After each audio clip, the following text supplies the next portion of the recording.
اور کافر یہ خیال ہرگز نہ کریں کہ وہ آگے نکل گئے ہیں،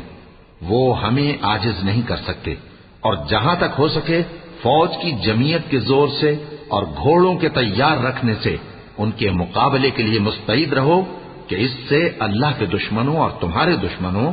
اور ان کے سوا اور لوگوں پر جن کو تم نہیں جانتے اور اللہ جانتا ہے ہیبت بیٹھی رہے گی، اور تم جو کچھ اللہ کی راہ میں خرچ کرو گے اس کا ثواب تم کو پورا پورا دیا جائے گا اور تمہارا ذرا نقصان نہ کیا جائے گا۔ اگر یہ لوگ صلح کی طرف مائل ہوں تو تم بھی اس کی طرف مائل ہو جاؤ،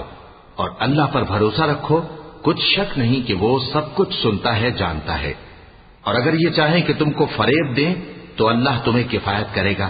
وہی تو ہے جس نے تم کو اپنی مدد سے اور مسلمانوں کی جمعیت سے تقویت بخشی اور ان کے دلوں میں الفت پیدا کر دی، اور اگر تم دنیا بھر کی دولت خرچ کرتے تب بھی ان کے دلوں میں الفت پیدا نہ کر سکتے، مگر اللہ ہی نے ان میں الفت ڈال دی، بے شک وہ زبردست ہے، حکمت والا ہے۔